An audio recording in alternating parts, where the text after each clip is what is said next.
Mari nikmati waktu beberapa detik dengan Tuhan. Bersyukur, berterima kasih. Buat kesetiaannya dalam hidup saya dan saudara. Haleluya. Terima kasih ya Tuhan. Thank you Jesus. Terima kasih. Thank you. Oh Bapa yang setia. Terima kasih. Sore hari ini kami berdiri di hadapan-Mu Tuhan. Membawa segenap pikiran, hati dan perasaan kami, bahkan tubuh kami. Rindu tentunya hati kami, semuanya ini jadi persembahan yang harum di hadapan Tuhan. Tapi kami tahu Tuhan, kekurangan kami seringkali menjauhkan kami dari kasih Bapa. Kami bersyukur Allah kami Allah yang setia, yang dengan kasihnya mengorbankan anaknya buat setiap kami, sehingga kami layak berdiri menyembah Tuhan sore hari ini. Karenanya kami berikan segala pujian, hormat dan kemuliaan. Ibadah ini kami dedikasikan untuk kemuliaan nama Tuhan. Di dalam nama Tuhan Yesus kami siap memuji dan menyembah Tuhan. Bersama-sama dengan saya jemaat Tuhan katakan amin. Amin. Amin. Salam kanan kirimu katakan, mari engkau dan aku yakin dan percaya kita punya Tuhan yang ajaib. Haleluya.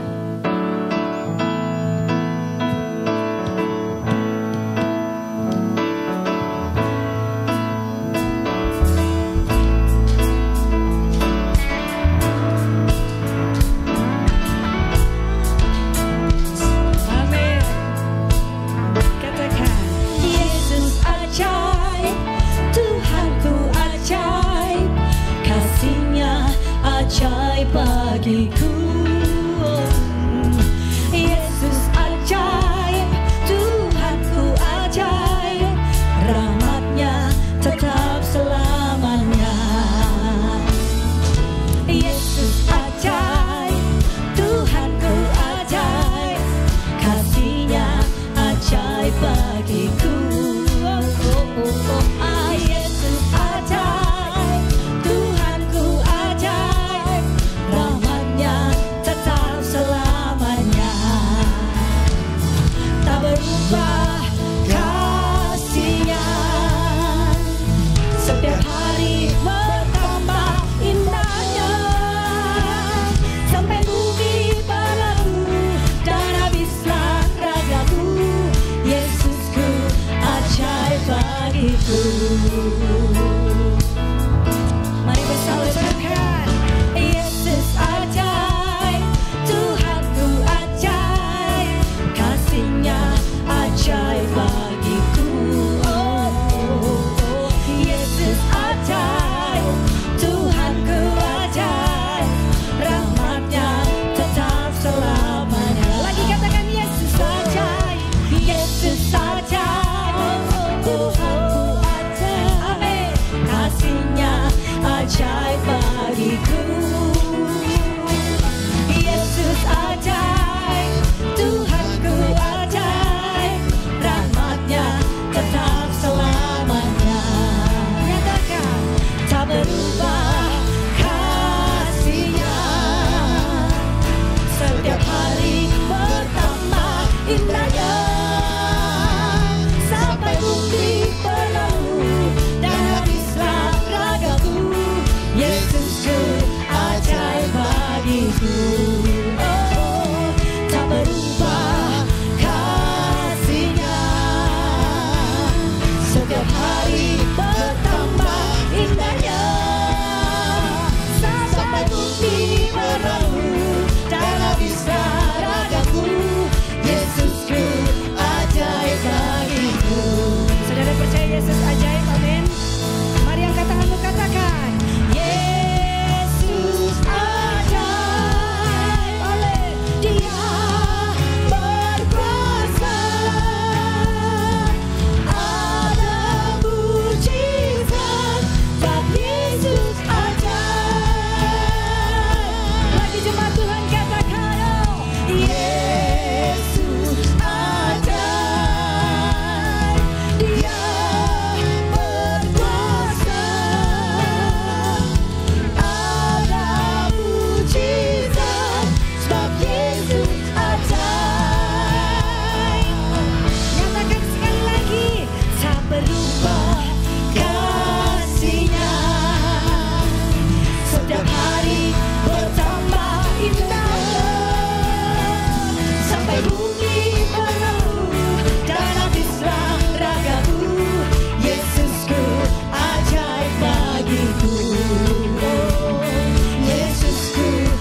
saya ajaib, maka Tuhan saudara sama nggak? Kalau Tuhan saya ajaib, artinya Tuhan saudara. Kalau Tuhan saya setia, berarti Tuhan saudara setia. Mari nyanyi buat Tuhan. Katakan ajaib kau Tuhan. Haleluya.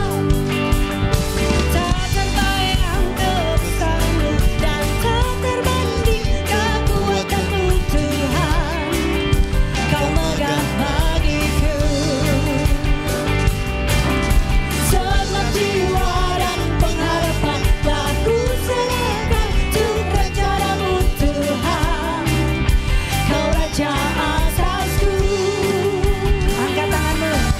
Hanya Kau yang layak ditinggikan.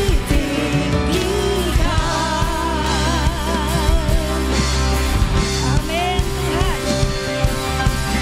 Ajaib Kau Tuhan, agung dan perkasa. Kau sumber kemenanganku, layak berkuasa. Memerintah selamanya. Yesus Kaulah Raja mulia. Amin. Haleluya. Tak terbayang kebesaran-Mu dan tak terbanding kekuatan-Mu Tuhan. Nyanyikan. Kau megah bagiku. Bawa segenap jiwamu. Segenap jiwa dan pengharapan telah ku serahkan untuk rencana-Mu Tuhan. Nyatakan. Kau Raja atasku. Mari bersorak. Hanya Kau yang layak ditinggikan. Mari bersorak buat Tuhan. Nyanyikan sama-sama. Ajaib Kau Tuhan, agung dan perkasa. Kau sumber kemenanganku, layak berkuasa. Memerintah selamanya. Yesus Kaulah Raja mulia. Haleluya.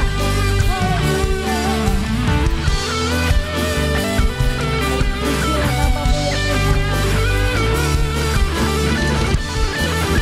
Terus bersorak memuji Tuhan.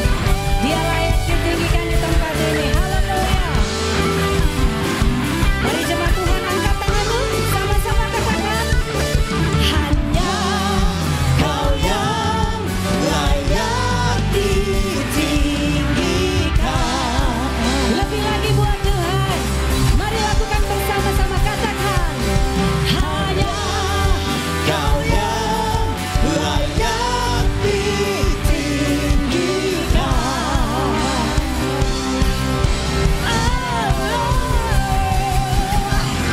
Ajaib Kau Tuhan, agung dan perkasa. Kau sumber kemenanganku, layak berkuasa. Memerintah selamanya. Yesus Kaulah Raja mulia. Katakan lagi. Raja mulia. Lagi angkat suaramu, nyatakan. Raja mulia. Haleluya. Segala pujian, hormat, kemuliaan buat Raja yang ajaib. Irmaya syakara bahasyanana.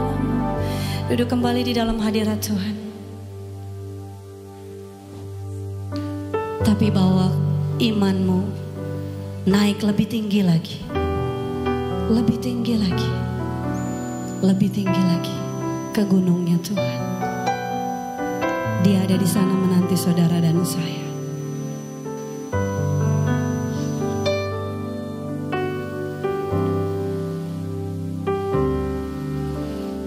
Bawaku ke gunung kudus-Mu, di tempat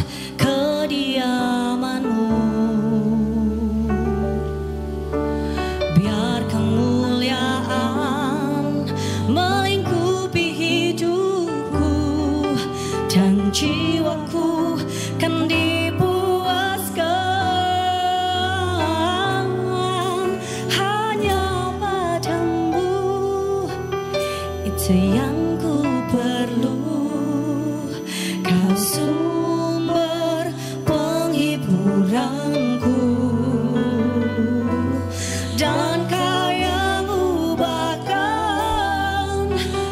air mataku jadi lembah yang bermata air. Sebab itu ku memujimu, Engkau Allahku. Mulutku kan selalu pujimu dan angkat tangan sembahmu, tinggikan namamu, Yesus, kemuliaan bagimu. Angkat pujian ini bersama, katakan, bawaku ke gunung kudusmu, di tempat kediamanmu. Biarkan kemuliaan melingkupi hidupku dan jiwaku kan dipuaskan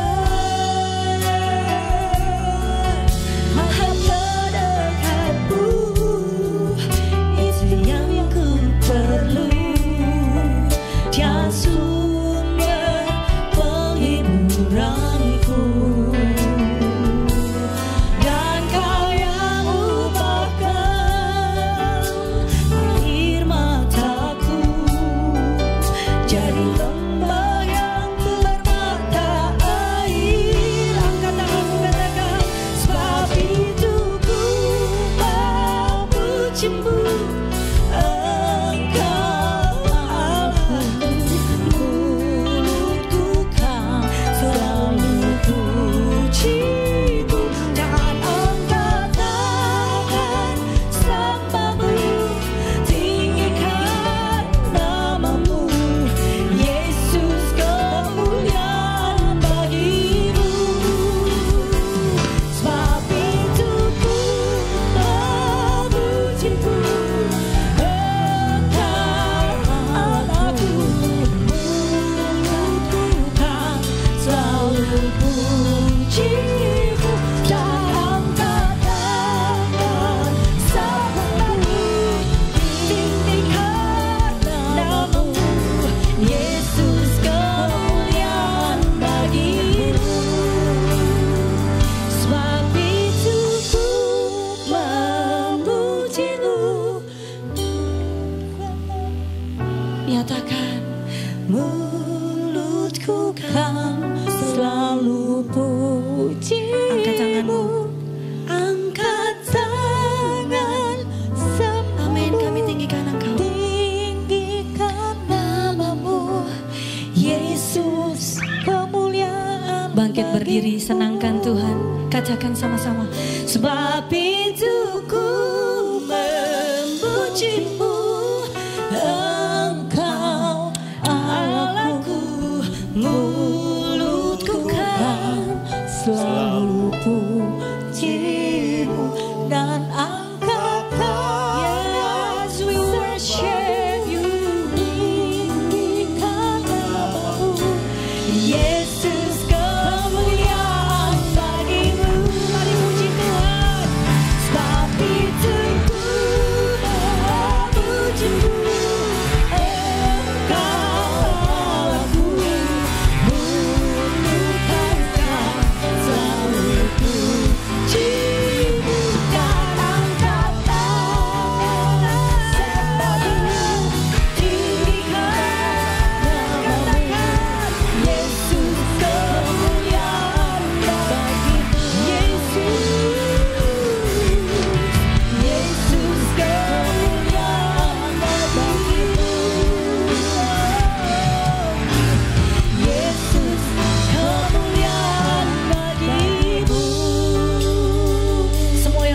Mari berikan tepuk tangan.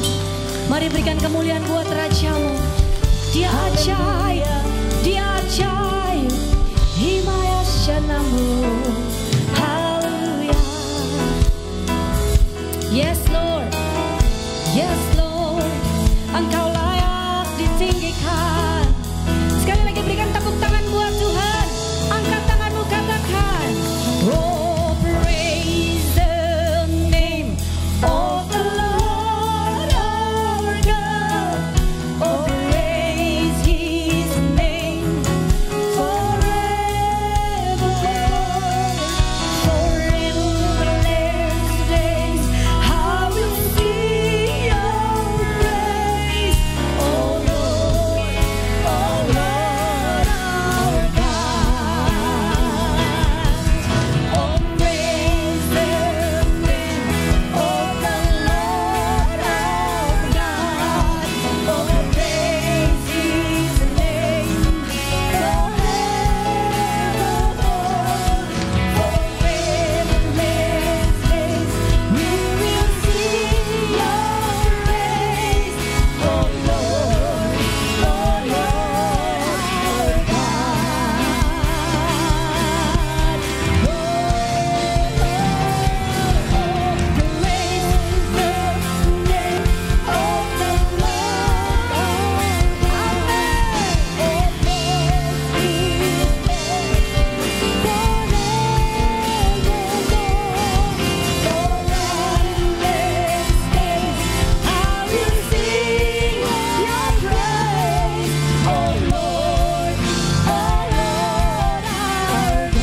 Mari muliakan Tuhan di tempat ini, katakan, oh praise the name of the Lord our God.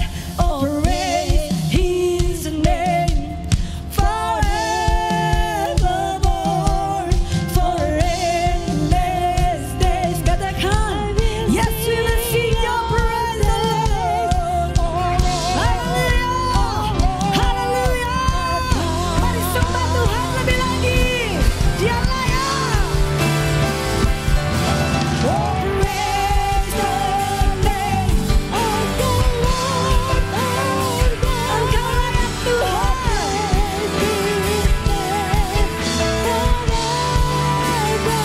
Sing it. For endless days we'll sing your praise. Oh Lord, oh Lord, oh God. Sekali lagi katakan, we praise the name of the Lord our God. We praise His name forevermore. For endless days we will sing your praise. Oh Lord our God. Lagi katakan, we praise the name of the Lord. Let us all praise His name forever and ever. No, for endless days we will sing your praise. Oh Lord, our God. Oh Lord, our God. Oh Lord, our God.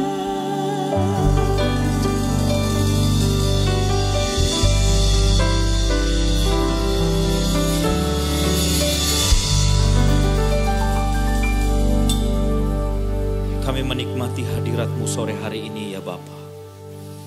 Terima kasih kehadiran-Mu dan lawatan-Mu sore hari ini. Dan saat ini berbicaralah kepada setiap kami ya Tuhan. Pribadi lepas pribadi. Ajarlah kami melalui kebenaran-Mu. Dan ubahkan kami. Dan biar Roh Kudus bekerja saat ini melawat setiap kami pribadi lepas pribadi. Kami siap mendengar firman-Mu. Di dalam nama Tuhan Yesus Kristus kami berdoa. Amin. Amin. Silakan duduk Bapak Ibu Saudara terkasih di dalam Tuhan. Shalom. Senang bisa kembali menyapa setiap kita pribadi lepas pribadi.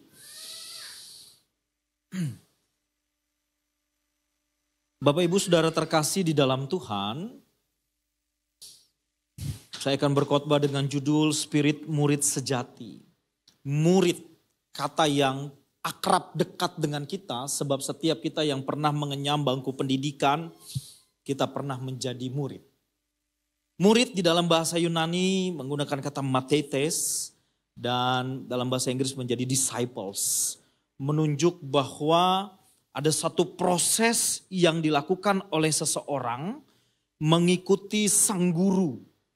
Kalau saat ini murid atau di sekolah-sekolah murid yang datang ke sekolah lalu duduk dan mendengar guru mengajarkan materi. Tetapi pada zaman Yesus berbeda sekali dengan saat ini. Murid-murid pada saat itu mengikuti seorang guru kemanapun gurunya pergi. Dan dalam perjalanan mereka sang guru akan mengajar mereka lewat hal-hal yang dekat dengan dunia murid. Sehingga ajaran guru bukanlah ajaran yang asing bagi murid. Dan kalau kita melihat dalam pengajaran Yesus, Yesus kerap kali menggunakan perumpamaan. Yesus juga menggunakan situasi-situasi yang dekat dengan lingkungan di mana murid-muridnya hidup. Sehingga apa yang disampaikan oleh Yesus pada saat itu akrab di telinga oleh murid-muridnya. Dan bagi mereka pada akhirnya mudah mengaplikasikannya. Itulah murid. Spirit murid sejati. Kalau kita memperhatikan Alkitab kita, ternyata Yesus itu tidak terlalu suka atau Yesus tidak terlalu beeuforia kalau hanya ada orang banyak yang berduyun-duyun mengikuti dia. Bahkan kerap kali dia menunjukkan bahwa dia kurang suka kalau ada sekedar orang banyak beriring-iringan ikut dia dan mengeluh-elukan namanya, kurang suka. Tetapi berbeda dengan konsep sekarang, kita berpikir Tuhan itu suka kalau kita hanya sekedar memuji-mujinya saja. Lalu kita bersorak-sorai, gegap gempita, kita merasa kita sudah menyenangkan Tuhan. Tapi pernahkah kita berpikir apakah Tuhan benar-benar disenangkan hanya melalui puji-pujian semata? Satu kali di tanggal 5 Maret 2023 saya menonton sepak bola Bapak Ibu. Lalu tergelarlah pertandingan antara Liverpool dan Manchester United. Saya melihat pertandingan itu seru sekali. Saling serang. Lalu supporter mereka saling mengeluh-elukan tim kesayangan mereka. Pendukung Liverpool bernyanyi You Never Walk Alone. Wah, menunjukkan bahwa apapun yang terjadi pada klub itu, pada tim kesayangannya, mereka akan tetap bersama-sama dengan mereka. Di sisi yang lain pendukung Manchester United juga mengeluh-elukan dengan menaikkan nyanyian Glory Glory Man United. Memberikan support yang hebat kepada timnya. Sampailah di menit 43 di mana 7 menit kemudian Liverpool mencetak 3 gol tanpa balas. Wah, pendukung Liverpool semakin gemuruh di dalam stadion itu. Benar-benar gemuruh. Tetapi di sisi lain kamera menyorot ke tribun penonton. Diperlihatkan di sana pendukung Manchester United perlahan tapi pasti meninggalkan stadion satu persatu. Sampai pada akhirnya peluit panjang berbunyi, skornya berubah menjadi 7-0. Sudah tidak ditemukan lagi pendukung Manchester United di stadion itu. Wow. Apakah ini tidak memberikan gambaran kepada kita? Kerap kali kita mengikuti Yesus seperti seorang supporter yang hanya berseru-seru, bergema. Kalau timnya menang, kita memberi aplaus yang luar biasa.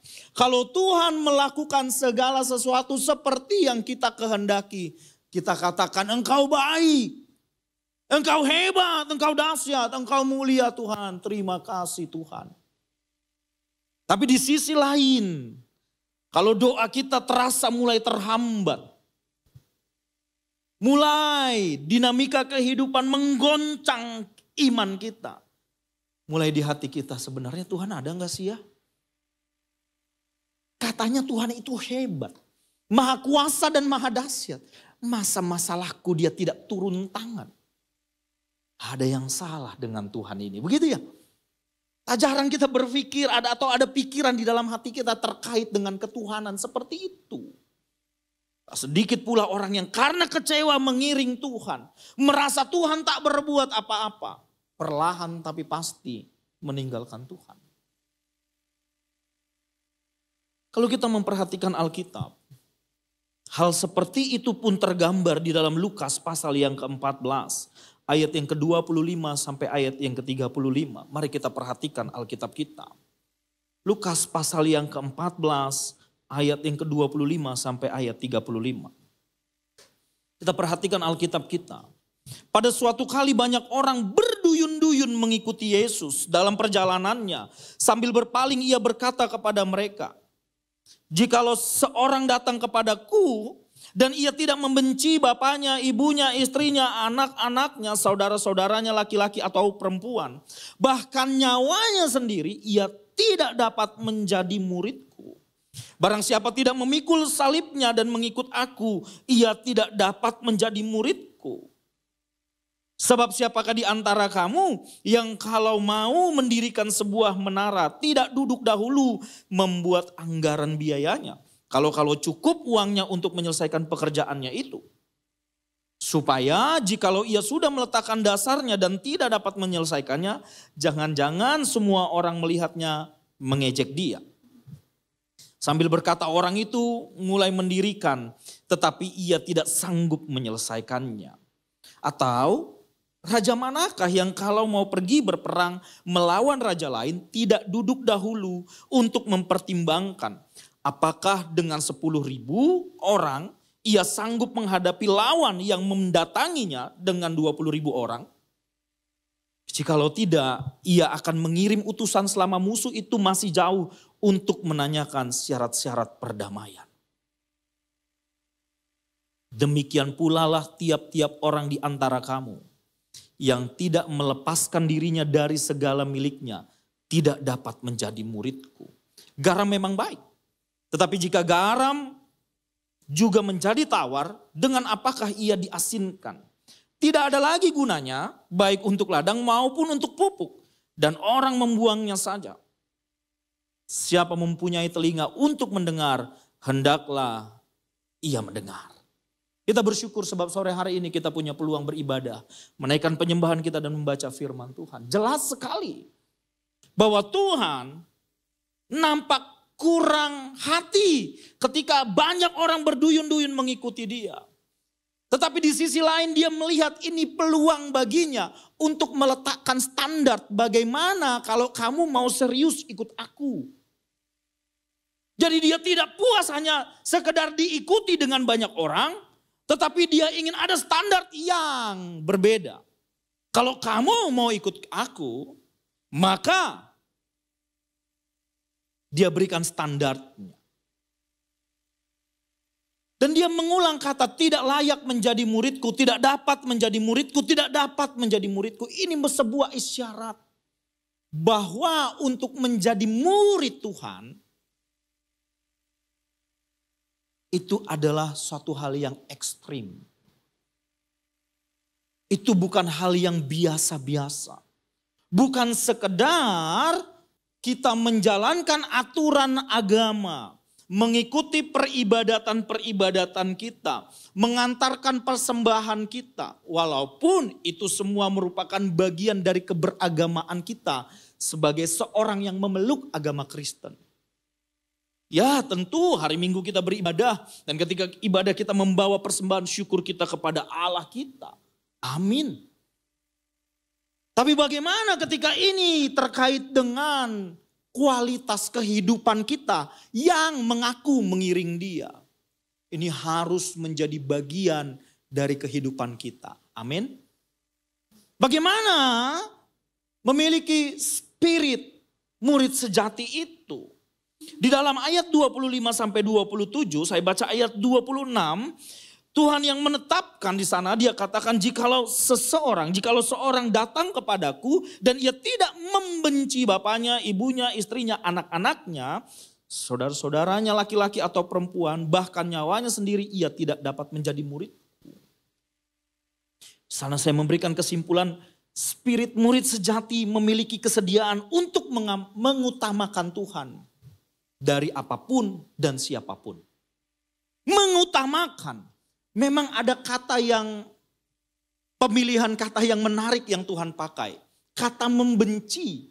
Seolah-olah ini berseberangan dengan ajaran Tuhan. Yaitu mengasihi, ajaran kasih begitu ya. Tapi dalam konteks ini menjadi tepat. Tuhan sedang menunjukkan kepada orang-orang yang mengikut dia atau yang hendak menjadi muridnya. Bahwa kalau kamu ingin menjadi muridku, kamu harus mengutamakan aku. Spiritnya adalah mengutamakan Tuhan lebih dari apapun.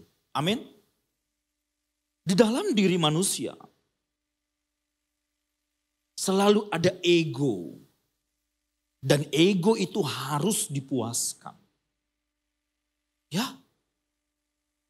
Dan ego itu melekat di dalam darah dan daging kita. Sehingga untuk melepaskan ego kita dan menggantikannya dengan kepentingan Tuhan itu bukan hal yang sederhana.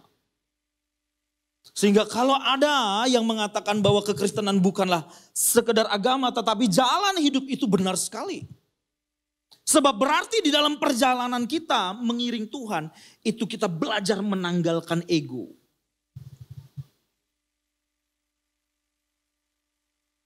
Ini terkait juga dengan hubungan-hubungan. Bagaimana orang-orang yang bertalian darah dengan kita itu juga bisa menjadi penghambat bagi kita untuk serius dengan Tuhan. Ya, karena kita menunjukkan cinta kita kepada mereka.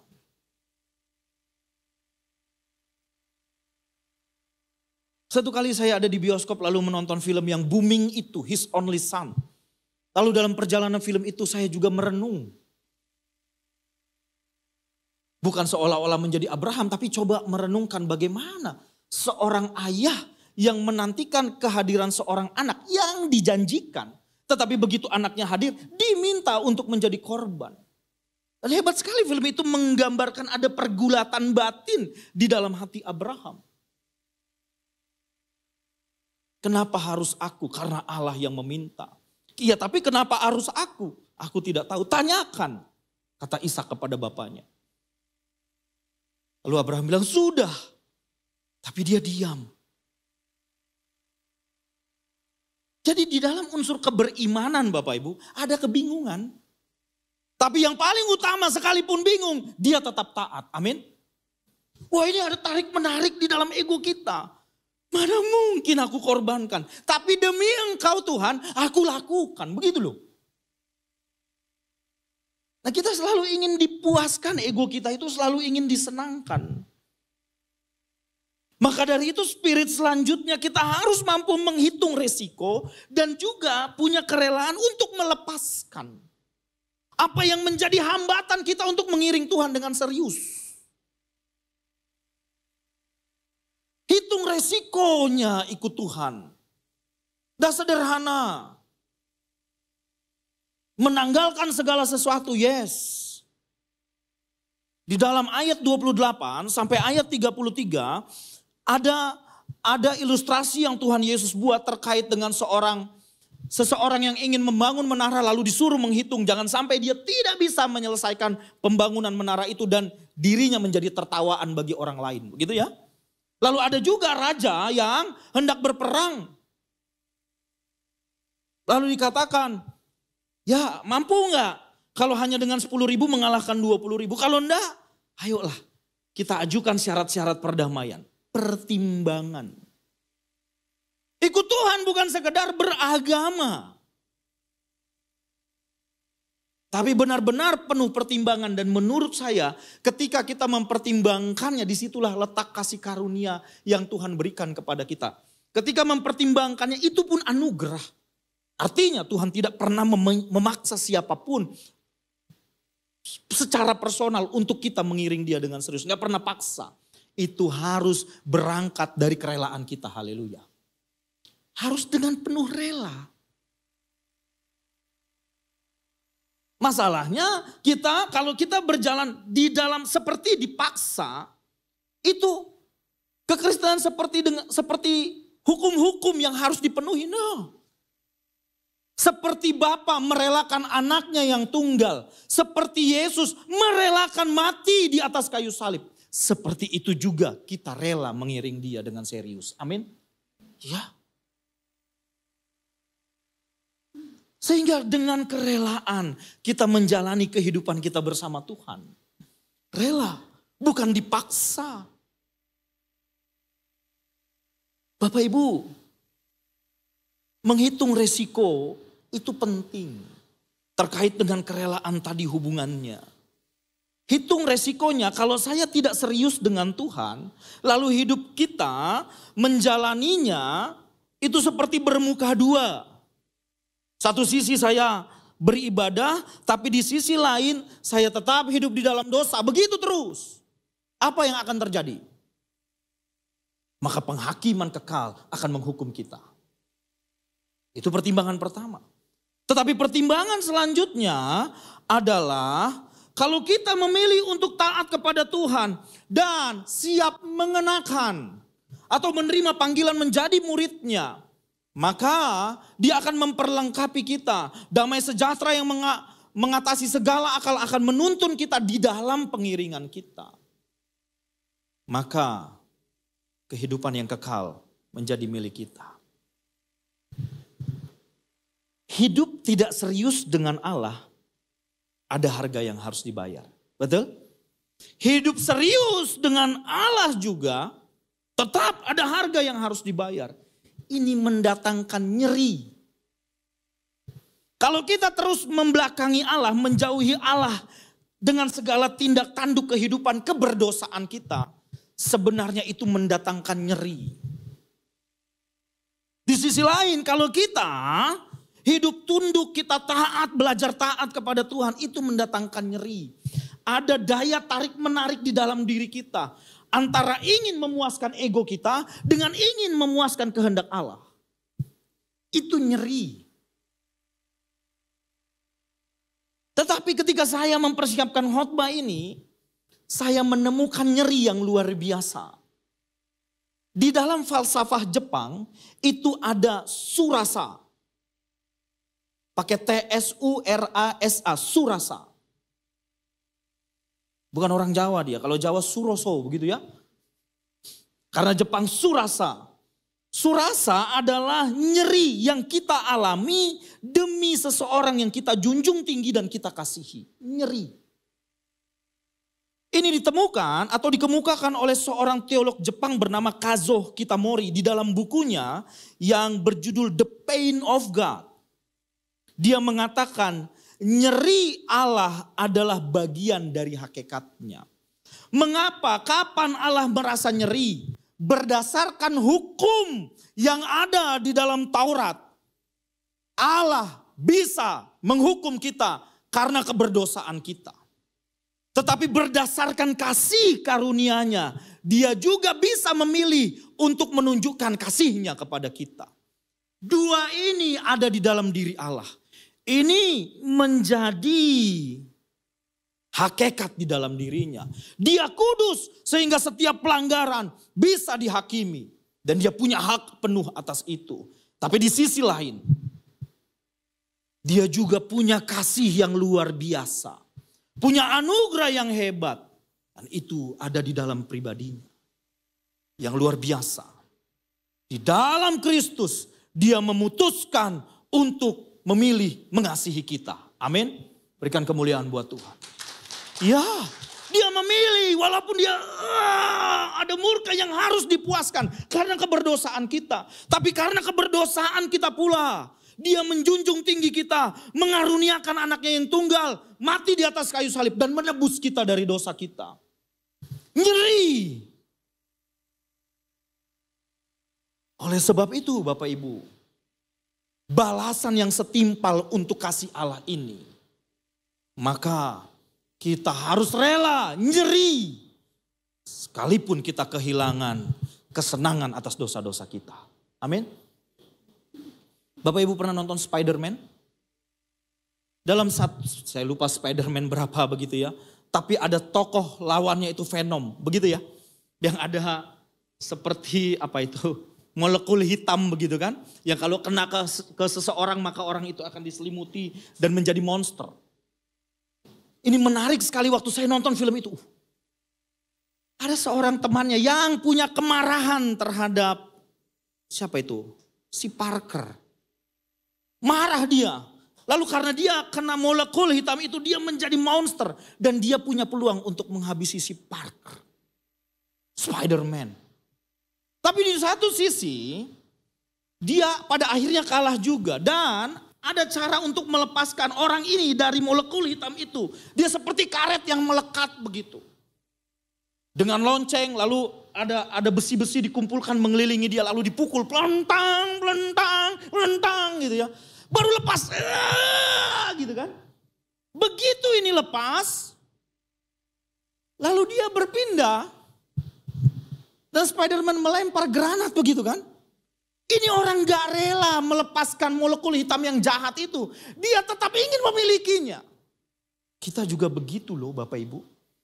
Kita kadang gak rela untuk melepaskan dosa yang terlanjur merasuk di dalam diri kita. Betul?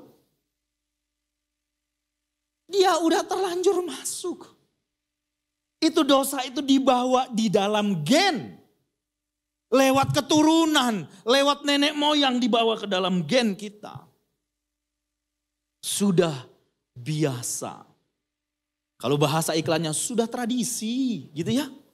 Sudah tradisi. Ini yang Tuhan minta untuk kita lepaskan. Sehingga nafas dari perjanjian baru adalah anugerah Kristus yang kita kenakan. Sehingga kita mampu melepaskan manusia lama dan mengenakan manusia baru. Haleluya. Nah ini arena kita sama-sama. Sama-sama. Ayo kita berjuang masuk dalam arena ini. Melepaskan manusia lama kita. Sulit, iya. Tapi rela enggak? Itu persoalannya. Ini ku sayang Pak Mario.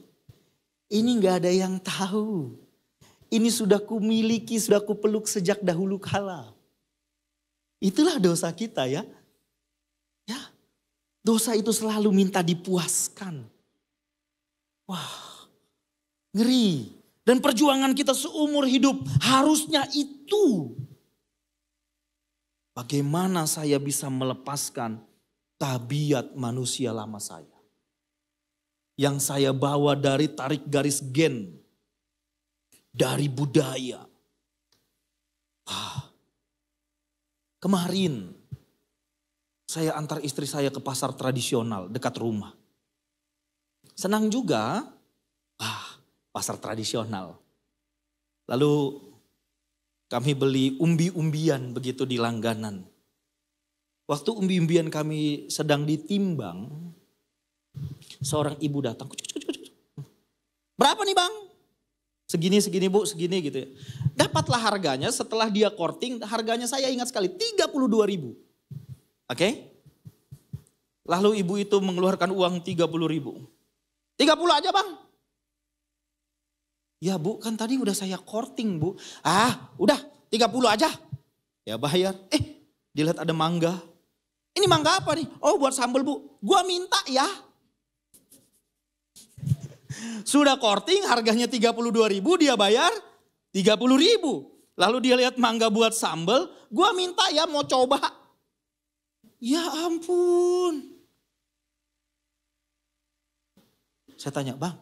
Emang kalau ibu-ibu nawar begitu ya? Dia yang nawar saya yang merinding bang. Kok horor banget gitu ya? Mendarah daging. Dan itu mendatangkan kenikmatan bagi ibu itu. Emang begitu kata istri saya. Ada adrenalin tersendiri kalau berbelanja di pasar tradisional. Ada transaksi yang bisa kita tawar. Kalau di mall kan gak bisa kan? Semua sudah pakai barcode. Kalau kita pun timbang, langsung ditimbang, seret, langsung keluar, seret, tempel. Begitu ya, tak bisa ditawar. Tapi ternyata, wah saya bilang ngeri juga begini ya. Apa nikmatnya orang dagang begini? Kapan kayanya ini orang? Dia gak peduli, yang penting aku senang. Itu sederhana Bapak Ibu. Tapi bagaimana karakter kita yang sudah melekat kalau kita sudah terlanjur kasar dengan pasangan kita? Gitu kan? Suami-suami kalau udah keji-keji aja mulutnya. Goblok lu. Hanya orang goblok yang menikahi orang goblok. Kan gitu ya? Hanya orang goblok yang bisa berjalan bertahun-tahun. Tapi kalau marah, gak puas kalau gak keluar makian dan cacian. Begitu loh. Ini mendarah daging. Kalau kita marahin anak kita juga begitu. Dasar anak kurang ajar, anak setan. Loh. Kenapa? Karena kalau nggak keluar kata setan, nggak puas dia. Mendarah daging.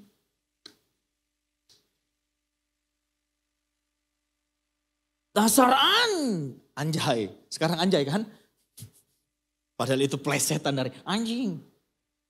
Mulut kita terlatih untuk keluarkan makian. Dan itu menjadi kenikmatan. Kita merasa kalau itu terlepas, maka lepaslah segala dalam hatiku. Kita nggak pikir ada luka yang tercipta karena makian, karena tudingan ada. Dan yang paling penting kita nggak pernah mikir kalau Tuhan pun terluka mendengar ucapan kita. Ayo Bapak Ibu, keluarkan dari dirimu mana manusia lamamu yang tak berkenan kepada Tuhan. Biasanya itu paling kita sayang. Biasanya itu paling kita nikmati. Dan kalau kita menyelesaikan kenikmatan itu kita merasa puas. Kita lupa kalau kita juga mengiring Tuhan dengan serius. Itu mendatangkan kepuasan. Baik di dalam diri kita juga di dalam hati Tuhan. Amin. Ayo pertimbangkan ini. Sekalipun nyeri, sekalipun sulit. Ya saya tahu itu. Karena sama-sama kita bergumul. Nyeri, sulit, iya. Tapi jangan takut. Tuhan memberikan kepada kita Roh Kudus untuk bisa menuntun kita setiap hari. Untuk berbenah diri. Amin. Ayo tanggalkan. Ibu bapak bisa berdoa. Sepulang dari tempat ini tanya Tuhan. Sisi mana di dalam hidupku yang masih belum berkenan kepada Tuhan. Tanya. Kalau kita buat kesalahan langsung cepat balik. Aku salah Tuhan. Kalau dulu saya senang sekali kalau ada orang langgar lalu lintas gitu ya. Lalu saya senang kalau teriakin dia goblok gitu. Senang rasa puas gitu kalau dia mendengar semprotan goblok itu. Lalu dalam perjalanan istri saya bilang, kamu pernah berpikir enggak? Kalau orang itu berhenti lalu bilang, sini loh. Coba lihat KTP lu, lalu dia lihat pekerjaanmu pendeta. Iya juga ya. Malunya macam apa itu? Atau kita yang gak sabaran di lampu merah gitu. Lalu terobos. Yang penting cepat sampai di rumah. Gak pernah mikir, yang penting cepat sampai di rumah. Lalu ditilang, lalu polisi, Pak minta KTP dan SIM-nya. Lalu dilihat. Kok pendeta langgar lalu lintas ya Pak? Tapi karena ada adrenalin yang terpuaskan karena dosa itu, karena pelanggaran itu. Tapi apakah kita mau terus berkutat dalam itu? Hal-hal yang melukai hati Allah, hal-hal yang melukai orang-orang di sekeliling kita. Apakah kita mau berkutat di sepanjang hidup kita seperti itu terus? No? Ayo pertimbangkan, ayo pikirkan. Tuhan, aku dengan rela menanggalkan hal-hal yang tak berkenan kepadamu. Biasanya kita tahu kok apa yang menjadi kesenangan kita dan kita sembunyikan. Begitu ya? Kita tahu. Dulu saya senang sekali nonton sepak bola. Senang jam berapapun tonton. Tapi lama-lama saya mikir. Buat apa saya nonton bola? Toh cuplikannya juga lebih enak gitu ya. Nonton 5 menit sudah dapat gol yang ada. Nonton sepak bola 2 jam, 90 menit plus-plus gitu kan. 2 jam. Golnya gak datang-datang. Tapi kalau nonton cuplikan 5 menit sudah ada golnya kan gitu ya. Pertandingannya selesai dan puas. Saya bisa nonton sepak bola lalu tidak berdoa. Yang penting tim kesenangan saya, tim kesayangan saya menang. Berdoa, Tuhan tenang ya Tuhan, aman. Saya lebih senang menikmati kesenangan saya daripada menikmati hadirat Tuhan. Ayo kita belajar Bapak Ibu, sama-sama. Oleh sebab itu spirit selanjutnya yang harus kita miliki sebagai murid sejati, yaitu kita harus sadar untuk menghasilkan buah kehidupan yang sesuai dengan kehendak Tuhan. Amin. Berbuah. Itulah yang dikemukakan di dalam ayat 34 sampai 35. Garam memang baik, tetapi jika garam juga menjadi tawar, dengan apakah ia diasinkan? Dalam hal ini Yesus menganalogikan idealnya hidup seorang murid Yesus dengan garam. Garam itu berfungsi memberi rasa. Kalau ada sayur tawar kurang garam nih, gak enak, kasih garam jadi rasa. Nikmat dan bisa dinikmati, begitu ya. Lalu garam juga berfungsi untuk menjadi pengawet. Makanya ikan asin lebih awet daripada ikan basah, begitu kan? Ya. Kita harusnya kehidupan kita yang berubah, yang konon katanya kita hidup menjadi orang Kristen, itu harus bisa dirasa oleh orang-orang sekeliling kita. Amin. Dirasa. Itulah buah. Dan konfirmasi itu harus datang dari orang-orang dekat kita. Dari pasangan kita, dari anak-anak kita, dari pegawai kita, dari pembantu rumah tangga yang selalu hidup bersama-sama dengan kita. Melihat kebiasaan kita. Ih, nyonya sekarang gak cerewet lagi loh. Berubah dia, marah sih, tapi marahnya tepat sasaran. Gitu ya. Kalau dulu marah yang penting marah. Maka dari itu sebagai seorang Kristen yang baik, dia akan diberi pengertian oleh Roh Kudus dan menjadi cerdas. Maka kalau dia pun marah, marahnya cerdas. Siapa di sini yang suka marah? Luar biasa sekali Pak, jemaatnya luar biasa. Tidak ada yang suka marah, berarti baik-baik semua. Sudah siap ke sorga semua, amin. Maka kalau kita marah, kita harus mikir, tema marah saya apa? Begitu ya, jangan ketemu, dia udah pulang, gua harus marah. Pokoknya marah. Waduh. Nah. Kalau kasih uang belanja sama istri, pelit. Cukup enggak? Pokoknya cukup enggak cukup, harus cukup lah. Mana sih? Cukup enggak cukup, harus cukup. Istri juga begitu, selalu ingin menunjukkan eksistensinya. Jangan pikir gue perempuan gue takut. Aku juga berani. Sama-sama menyandang gambar Allah kok kita gitu ya. Lupa peran sebagai penolong. Mari Bapak Ibu. Buah hidup kita harus bisa dinikmati oleh orang-orang dekat kita. Amin. Harus. Bagaimana kita semakin lembut. Walaupun tidak kehilangan ketegasan. Tapi menjadi lembut. Itu menjadi penting. Jangan sampai kita sibuk di dalam kegiatan-kegiatan rohani. Begitu ya. Kita ibadah. Pagi ibadah. Sore ibadah. Itu hari Minggu. Lalu ada doa pagi juga. Ada komsel. Lalu ada apa lagi? Ada pendalaman Alkitab, ada doa puasa. Tapi karakternya tak berubah, tetap sama. Kalau itu yang kita lakukan, datang ke gereja, lalu ikutin semua kegiatan gereja yang terjadwal. Lalu kita juga hidup dalam pelayanan seperti ini. It's okay, tidak ada yang salah dengan itu. Tapi hal yang harus kita pikirkan dan pertimbangkan adalah bagaimana hidup kita semakin diperbaharui dan buahnya nampak.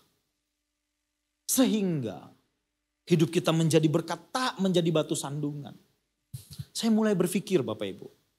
Kenapa banyak orang jadi menjauhi gereja? Saya memikirkan itu, kenapa ya orang jadi malas ke gereja? Mereka kecewa terhadap orang-orang di dalam gereja.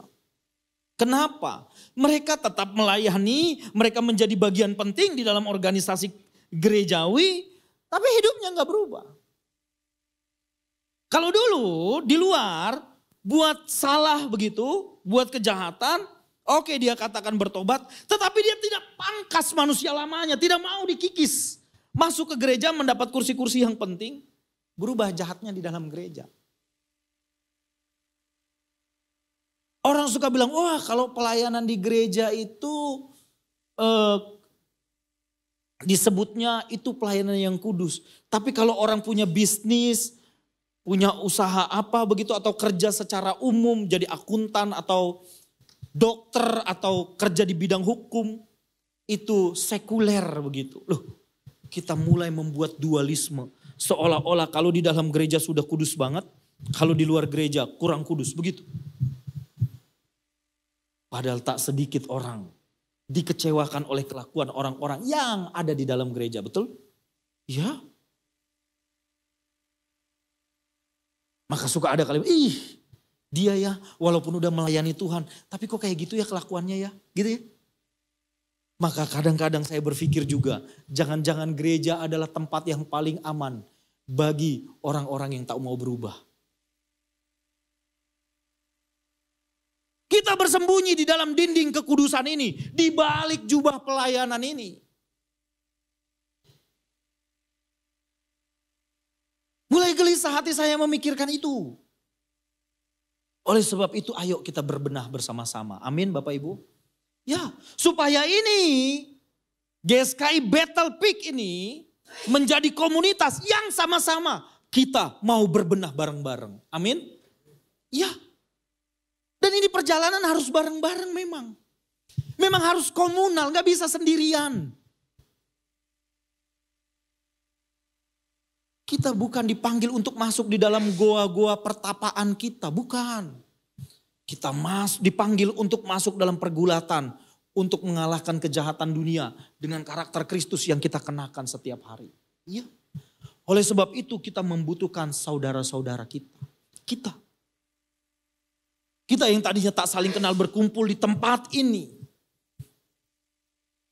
Ada yang rambutnya keriting lurus, kulitnya putih gelap, dan lain sebagainya. Ya, kita menjadi saudara. Ada darah Kristus yang mengalir dalam diri kita. Supaya apa? Mengalir juga, terimpartasi juga kasihnya di dalam kehidupan kita. Sehingga kita bisa mengasihi saudara-saudara kita. Kalau ada yang jatuh, kita yang angkat. Amin. Jangan ada yang jatuh kita omongin rame-rame. Jangan. Dia mengeri hidupnya. Kerjanya kawin cerai. Apakah itu sudah menjadi job tersendiri kawin cerai itu? Enggak ada di job street itu. Ya Bapak Ibu. Ayo kita bersama-sama bergandengan tangan. Saling ingatkan satu yang lain. Bahwa kita harus bertumbuh bersama-sama. Kita berpikir sejak kita bertobat menjadi Kristen, sudah sejauh mana perjalanan kita, sudah menampakkan perubahan-perubahan apa saja dalam diri kita. Itu yang harus kita pikirkan. Yang paling mengerikan Bapak Ibu, orang berpikir jadi Kristen, usahanya menjadi lebih maju, karirnya jauh diberkati, tidak pernah berpikir bahwa bagaimana saya belajar menanggalkan manusia lama saya. Bagaimana pada akhirnya orang-orang di sekeliling saya melihat hidup saya diberkati. Mereka diberkati melihat kehidupan saya. Itu menjadi penting. Bukan berarti mengejar karir menjadi tidak penting. Membangun bisnis yang baik menjadi tidak penting. Bukan itu. Itu harus menjadi satu bagian dari seluruh kehidupan kita. Selagi kita menjalankan kehidupan harian kita. Baik berumah tangga. Baik membangun bisnis, mengejar karir dan lain sebagainya. Itu semua menjadi pijakan kita. Apakah itu kode keras saya harus segera berhenti? Tenang.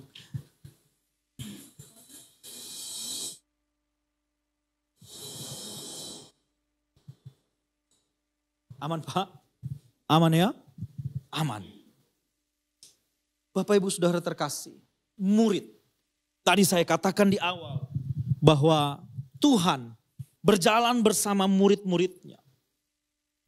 Agar dia bukan hanya sekedar mengajar, mentransfer knowledge, bukan hanya sekedar itu. Tapi dia ingin mentransfer spiritnya kepada kita. Sehingga murid adalah menghasilkan, orang-orang yang menghasilkan kehidupan sang guru di dalam dirinya. Dia menampilkan kehidupan guru di dalam dirinya, itu murid. Jadi apa yang kita tampilkan lewat kehidupan keseharian kita, bagaimana ucapan kita, bagaimana kita memperlakukan orang, itulah guru kita. Itulah cerminan dari guru kita. Jadi kalau kita sebagai seorang Kristen yang harusnya menjadi murid Yesus, harus idealnya kita mengimpartasi kehidupan Kristus lewat kehidupan kita. Amin. Meniru Kristus. Sehingga kalau ada hal-hal yang kita lakukan tak sesuai dengan apa yang dikehendaki Tuhan, sebenarnya kita menghina sang guru. Spirit seorang murid sejati adalah spirit yang ada pada guru kita. Mari sama-sama kita mengenakan spirit ini. Bagaimana kita menanggalkan, bagaimana kita mengutamakan Tuhan di atas segala-galanya termasuk kesenangan kita. Dan bagaimana kita belajar menanggalkan manusia lama kita. Dan bagaimana kita juga menghasilkan buah kehidupan yang menyenangkan hati Tuhan. Biarlah kiranya firman Tuhan ini boleh menjadi berkat bagi kita semua. Amin. Amin. Dalam teduh kita naikkan pujian ini, kita merenungkan firman Tuhan.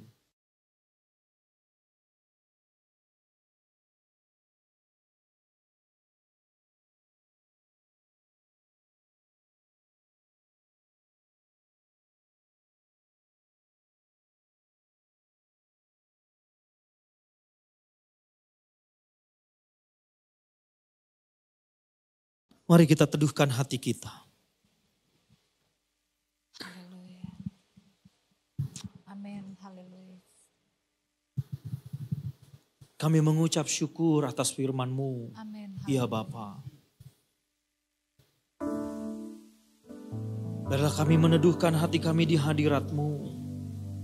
Biar Roh Kudus mengajar kami setiap waktu. Haleluya. Haleluya. Tuhan, perkenankan aku selalu ada di samping-Mu sejak ku hidup di bumi. Sejak ku hidup di bumi sampai di keabadian, ku iring Tuhan. Tuhan, ku pegang janjiku. Tuhan, ku pegang janjiku. Setia sebagai sahabat-Mu. Senantiasa bersama menunaikan tugas Bapa. Selesai akhirnya ku bersedia hidup kudus tak bercela. Takkan lagi dalam percintaan dunia. Ajarku berpikir seperti dirimu. Bawaku Tuhan dalam perjuanganmu. Mari sama-sama kita naikkan pujian ini. Katakan, Tuhan, perkenankan aku selalu ada di samping-Mu. Sejak ku hidup di bumi, ku hidup di bumi sampai di keabadian, ku iring Tuhan. Ku pegang janjiku, janjiku setia sebagai sahabat-Mu.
keputusan untuk mengikut Kristus dengan setia. Kita melihat kasih setianya kepada kita.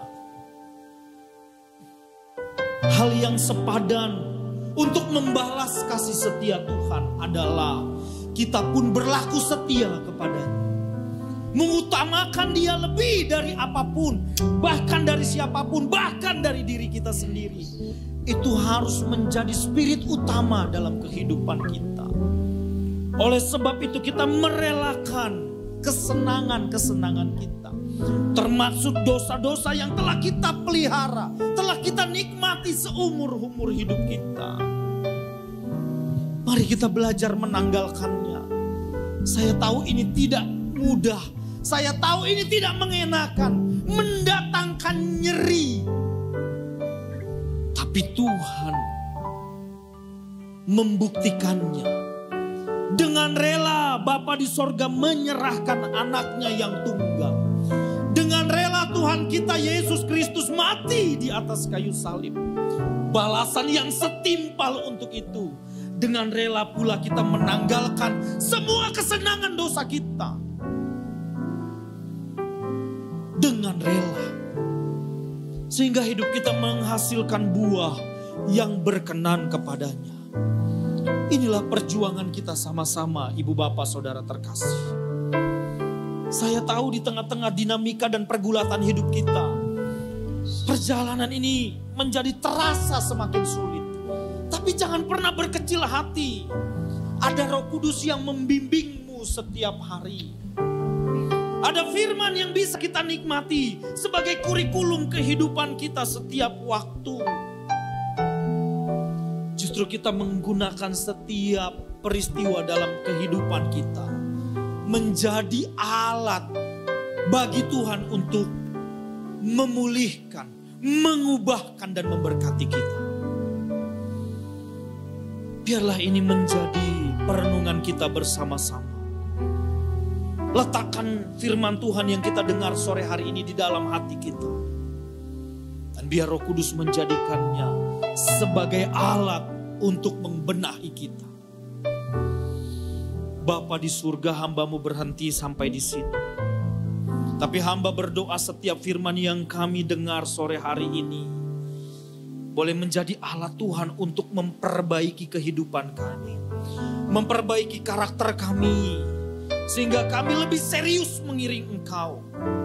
Benar-benar kami hidup hanya untuk kemuliaan-Mu. Dan kehidupan baru kami di dalam Tuhan dapat dinikmati oleh orang-orang sekeliling kami. Oleh pasangan kami baik suami maupun istri kami. Oleh anak-anak kami. Oleh orang tua kami. Oleh pegawai-pegawai kami. Oleh rekan pelayanan kami. Sehingga kami mendatangkan keharuman Kristus di dalam kehidupan kami. Terpuji nama-Mu Bapa di surga kekal sampai selama-lamanya. Di dalam nama Tuhan Yesus Kristus kami berdoa dan menaikkan syukur. Haleluya. Amin. Amin. Amin. Terima kasih kepada hambanya Bapak Pendeta Mario Tagalung. Saya yakin dan percaya kebenaran firman Tuhan yang sudah disampaikan membuat kita semakin mengerti bagaimana kita harus menjalani hidup ini. Amin. Amin. Seperti pujian tadi bilang sampai selesai, sampai akhirnya. Bapak Ibu bersedia? Mari terus berikan yang terbaik buat Tuhan. Kita mau terus pejamkan mata kita, sebentar kita akan memberikan yang terbaik buat Tuhan. Tuhan Yesus, terima kasih buat kesempatan hari demi hari, waktu demi waktu, di mana kami boleh terus bersekutu dengan Tuhan. Sekarang kami berdiri di hadapan Tuhan, kami membawa persembahan kami dari apa yang Tuhan percayakan di dalam kehidupan kami. Kiranya Tuhan melayakkan tangan setiap kami, supaya kami boleh memberi dengan layak di hadapan Tuhan. Biarlah apa yang kami berikan menjadi kesukaan bagi Tuhan dan mempermuliakan nama Tuhan, terlebih memperbesar kerajaan-Mu di atas muka bumi ini. Dengan hati yang penuh dengan sukacita dan rela, kami mau memberi yang terbaik. Haleluya. Amin. Selamat memberi. Tuhan Yesus memberkati kita semua.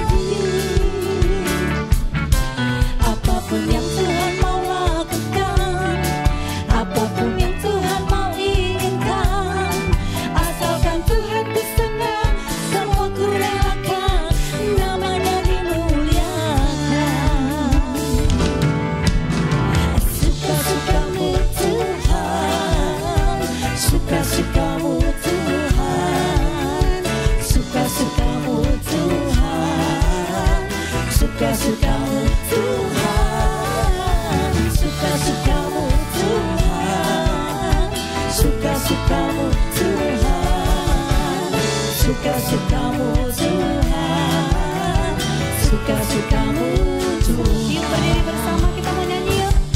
Semula hidupku telah ditebus oleh kuasa darah yang kudus. Sekarang hidupku bukan milikku lagi. Ayo bangkit berdiri bersama menari buat Tuhan. Apapun yang Tuhan mau lakukan, apapun yang Tuhan mau inginkan, asalkan Tuhan Bener nih. semua kurelakan, namanya dimuliakan. Sama-sama nyanyikan. Hey, Suka-sukamu Tuhan, suka-sukamu Tuhan, suka-sukamu Tuhan, suka-sukamu Tuhan, suka-sukamu asik. suka-sukamu Tuhan, suka-sukamu Tuhan, suka-sukamu Tuhan. Lagi katakan. Suka-sukamu Tuhan, Suka-sukamu Tuhan. suka-sukamu Tuhan, Perih Tuhan, tapi terserah Tuhan. suka-sukamu Semuanya terserah Tuhan. suka-sukamu Dia yang rela dibentuk, katakan lagi. suka-sukamu Tuhan, suka-sukamu Tuhan, suka-sukamu Tuhan, suka-sukamu Boleh tangannya sama-sama ke atas, katakan lagi. Hey, suka-sukamu Tuhan, suka-sukamu Tuhan, suka-sukamu Tuhan, suka-sukamu Tuhan, suka-sukamu Tuhan, suka-sukamu Tuhan, suka-sukamu Tuhan, suka-sukamu Tuhan, suka-sukamu Tuhan, suka-sukamu Tuhan.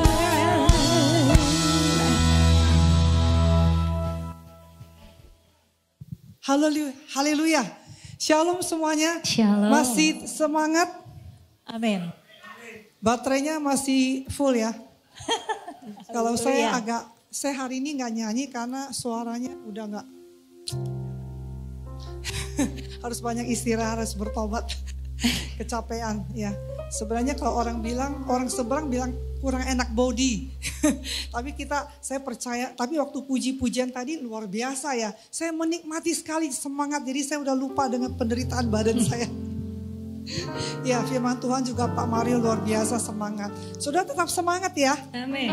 Luar biasa ya. Makasih Bapak Mario, Bapak Pendeta Dr. Mario Alberto Hutagalung. Maaf. Ya Tuhan memberkati saudara. Yang pertama kali hadir boleh lambaikan tangannya. Lambaikan tangan, jangan malu-malu. Satu Bapak Abun ya, Ibu Leli ya, dan Ibu Yeyen ya. Tadi saya sempat kenalan. Ini ada Merlin. Halo Merlin, tetangga saya. Dia katanya cita-citanya body goalnya mau kayak saya. Maaf. Harus turun 20 kilo. Iya, luar biasa. Ada lagi yang di belakang kayaknya ada Cynthia ya. Ada juga Ibu Febe ya. Iya, Tuhan berkati. Selamat datang di GSKI Battle Peak. Iya, ini temannya Bapak Joni. Ya, luar biasa. Ya. Saudara yang di YouTube ya, walaupun kita nggak live, nanti yang nontonnya siaran tunda, shalom, semoga semua sehat walafiat, sehat jiwanya, sehat tubuhnya, sehat kantongnya ya, jangan sampai kantong kering ya. Kalau kantong kering fungsi kepala orang bilang. Suara udah serak masih banyak ngomong. Ya, itu sebabnya jadi serak. Iya, Bapak Gembala luar biasa, punya hati yang selalu. Bapak Gembala dulu jadi gembala di sebuah gereja di Tanjung Pinang. pelayanannya luar biasa ya. Jadi kalau melayani jemaat itu 24 jam standby loh kalau saya bilang. Jemaatnya 90% lebih adalah orang tua dan itu ada bukan pindahan, semua jiwa baru. Kalau diinjilin bertobat tuh luar biasa. Seorang penginjil, kebetulan juga saya penginjil, banyak kesamaan ya ternyata. Aduh ya, jadi saya harus kembali ke setelan pabrik menginjilin ya. Ya saudara, kita mau berdoa ya. Haleluya, kami mengucap syukur Bapa, Engkau luar biasa. Kami menikmati puji-pujian kami, biarlah pujian penyembahan kami berkenan bagimu. Kami menikmati firman Tuhan, kami makan rohani. Kami belajar Tuhan, kami belajar untuk menanggalkan manusia lama kami. Hidup kudus, supaya hidup kami harus berdampak dan berbuah.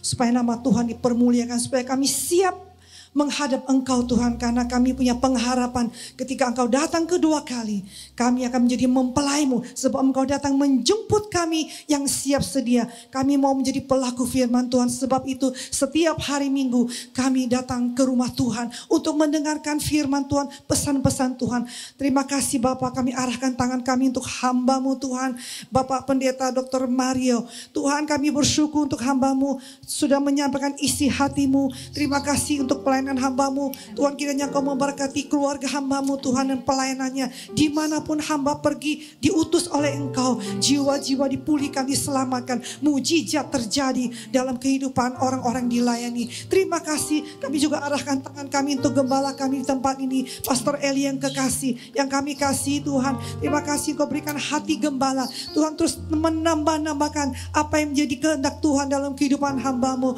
supaya bersama dengan Pastor Elia yang menggembala di Mandarin Service, sama-sama Tuhan ada satu kesatuan hati untuk membawa jiwa-jiwa diselamatkan, dipulihkan, Tuhan bertemu dengan Engkau. Terima kasih Bapak untuk setiap pelayan-pelayan Tuhan dan setiap kami yang hadir pada sore hari ini. Terima kasih untuk setiap orang yang setia, yang maupun yang menonton YouTube nanti Tuhan. Engkau memberkati Tuhan, biarlah roh jiwa kami terpelihara sempurna sampai Engkau datang kedua kali ya Tuhan. Di 1 Tesalonika 5:23 dan 24, biarlah tubuh roh jiwa kami Tuhan, kami senantiasa menjaga kehidupan kami untuk berkenan bagi Engkau. Terima kasih untuk setiap rekan-rekan yang baru datang pertama kali. Biarlah Tuhan ini rumah, menjadi rumah roti bagi mereka, di mana mereka makan rohani di sini. Tuhan, terima kasih Bapa. Kau juga memberkati setiap ibadah yang berlangsung di seluruh kota Jakarta, bahkan Indonesia, bahkan di seluruh muka bumi pada hari ini, minggu ini Tuhan. Engkau memberkati, lawatan Tuhan terjadi, roh Allah melayang-layang, roh Tuhan menjamah setiap orang, bahkan orang yang tidak mencari Engkau, Engkau berkenan untuk ditemui ya Bapa. Setiap orang mencari Engkau pasti akan menemukan Engkau, sebab Engkau lah jalan kebenaran dan hidup. Engkau satu-satunya jalan, Engkau lah juru selamat kami, Engkau lah penjunan hidup kami. Sebab itu kami tidak takut melangkah Tuhan, walaupun kami tidak tahu di depan Tuhan, tapi kami percaya Engkau gembala kami yang menuntun kami, yang menggendong kami di saat kami sudah tidak mampu berjalan. Engkau menggendong kami. Di situ hanya ada sepasang telapak kaki, karena Tuhan menggendong kami. Yang letih lesu Tuhan kuatkan, yang sakit disembuhkan di dalam nama Yesus. Yang berbeban berat mereka datang kepada Engkau, sebab di situ Engkau memberikan kelegaan kepada setiap orang datang kepadamu. Tuhan mengatakan, carilah aku, carilah selama aku berkenan ditemui. Kami akan mencari wajah-Mu supaya kami hidup ya Tuhan. Terima kasih Bapa, terpujilah Engkau. Kami ucap syukur untuk pemerintah kami, untuk 2024. Kami percaya Tuhan, Engkau selalu campur tangan, karena ini bukan masalah pilihan kami, tapi pilihan Tuhan. Tuhan akan memilih, Tuhan munculkan anak-anak Tuhan, pemimpin-pemimpin yang punya integritas, yang sungguh-sungguh mengasihi Tuhan, yang takut akan Tuhan, untuk duduk di pintu gerbang, untuk memutuskan setiap masalah di kota, di provinsi, di bangsa ini ya Bapak. Pemimpin-pemimpin yang Tuhan sudah rencanakan untuk memimpin Indonesia 2024. Jauhkan kami segala perpecahan, keamanan terjadi, kerukunan terjadi. Kami percaya Tuhan senantiasa menaungi Indonesia, melindungi Indonesia, membebaskan Indonesia, memerdekakan bangsa kami, supaya kami mengenal Engkau satu nama, yaitu Tuhan Yesus Kristus. Terpujilah Engkau Bapa, segala kemuliaan, segala hormat, segala syukur, hikmat, kebesaran, kejayaan sampai selama-lamanya bagi Engkau lah Yesus Kristus Tuhan yang kami kasih. Haleluya, amin. Kami terima berkat daripada hamba. Haleluya. Mari kita bangkit berdiri. Kemuliaan bagimu di tempat maha tinggi. Kemuliaan bagimu di tempat maha tinggi. Kemuliaan bagimu di tempat maha tinggi. Kemuliaan bagimu di tempat maha tinggi. Di tempat maha tinggi. Di tempat maha tinggi.